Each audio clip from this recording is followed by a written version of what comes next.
Hey guys, so it's me again. I'm here with another book haul for you. I went back to my Borders clothing store sale and picked up a couple more things this weekend. And so, here we go. I picked up Fallen by Heather Terrell. It says Ellie was never particularly good at talking to boys or anyone other than her best friend and fellow outcast Ruth. Then she met Michael. He is handsome, charming, sweet, and totally into Ellie, but no wonder she is instantly drawn to him. But Michael has a secret, and he knows Ellie is hiding something too. They've both discovered they have powers beyond their imagining, powers that are otherworldly. Ellie and Michael are determined to uncover what they are and how they got this way together. But the truth and repercussions neither have imagined, so they find themselves center stage in the ancient conflict that threatens to destroy everything they love, and is no longer clear whether Ellie and Michael will choose the same side. Sounds very fun. The second book, Eternity, is coming out soon.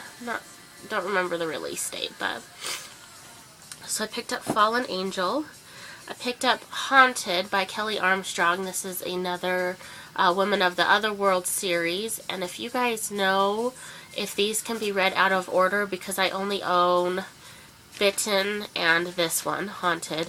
And it says on the list of books here that it should be Bitten, Stolen, Dime Store Magic, Industrial Magic, and then Haunted.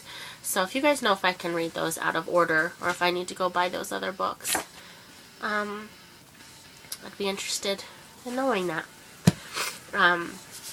I picked up Witch and Warrior by Marie Brennan, book 1 and book 2. These just sounded exciting. I mostly just looked in the fantasy section when I was there. Mirage is a bounty hunter, lives by her wits and lethal fighting skills. She always gets her mark, but her new mission will take her into the shadowy world of witches, where her strength may be no match against magic. So, that looked really exciting to me. Can't wait to read those. I picked up another series, Rachel Kane's, I'm not sure what this is called. I don't know what this series is called. But book 1 is Undone. Book 2 is Unknown. And book 3 is Unseen. And this just barely came out.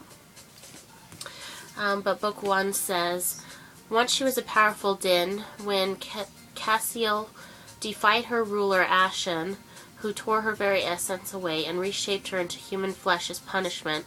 Forced to live among mortals, Cassiel has found a refuge among the Weather Wardens, whose power she must tap into regularly or she will die. Cassiel earns her keep by assisting the Earth Warden Manny Roca on his missions, which she finds much easier than coping with her emotions and frailties of her human condition, especially her growing affection for Manny's brother, Lewis. But when Cassiel encounters a malevolent force that threatens the Roca family, she discovers that her perceived human weaknesses may be her greatest strengths. And so it looks like this kind of goes along. She has a Weather Wardens series too, which I haven't read, but this sounds like it could be a companion series to that, since it sounds like it's in the same world. So that sounds interesting. And then I picked up,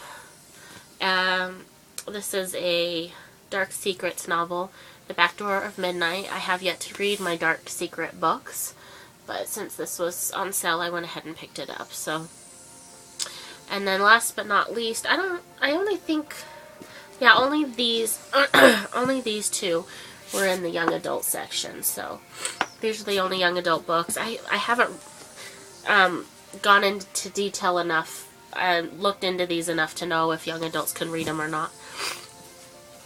But they looked interesting to me. And then last but not least, John Sanford, Phantom Prey.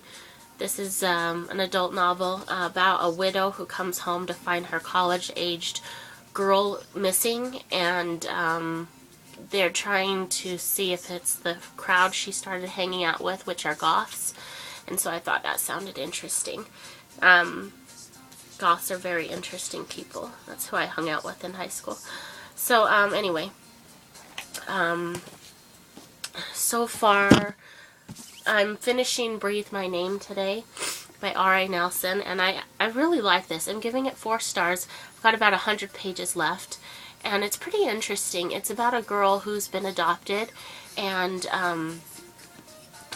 I'll read you this little blurb here.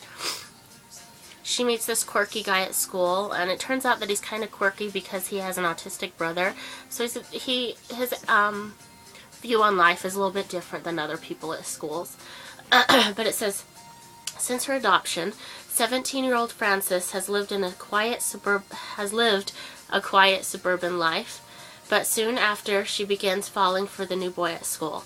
She receives a summons from her birth mother, who has just been released after serving 11 years for smothering Frances's younger sisters. She smothered them with a pillow. And when it says that she receives a summons, it's not like a legal summons. It's a piece of paper that has this quote on it. And it says, "I need to see you. Please come right away. We have to finish." So the story kind of goes from there. Frances is dealing with her past and what happened to her family and her birth dad and her birth mom and all of that. And her connection to this new boy at school. So it's pretty interesting, and it was released in 2007, so that's why I think it's not getting so much hype as it used to. It used to get a lot of hype. It looks like there's a lot of quotes and stuff on the back, so, and it won a couple awards, it looks like. But anyway, it's actually really good, and I'm glad I picked it up, and I have been kind of taking my time reading through this one, but it's good. So that's Breathe My Name by R.A. Nelson. And then the book I finished this week was Angel by L.A. Weatherly. This is the UK edition. It's being released here, I think, in May in the US with Angel Burn, and it's got kind of an orange cover on it in the back of the girl's head. But I'm also giving this 4 stars. I really enjoyed it. It's a twist on angels. The angels are the bad guys in this book, which was kind of weird for me. The angels kind of, they come down and feed off of humans' energy, and that's how they, survive, is feeding off of the energy. And the people become in this kind of just euphoric, just dead-brained kind of, because they saw an angel, so they think, there's this being and it's heavenly, and when really these angels are feeding off of them, and it's kind of crazy. And she's half angel, and it turns out that she's kind of the only one that can save the world from these angels coming down to feed off us. So it's kind of weird, kind of fun. It was really good, and I'm giving it 4 stars. So, but my review won't be up on my blog until the book's released in the US, so in a couple months. Anyway, that's my week. I hope you guys have had a good reading week, and I will talk to you soon, and happy reading. Bye.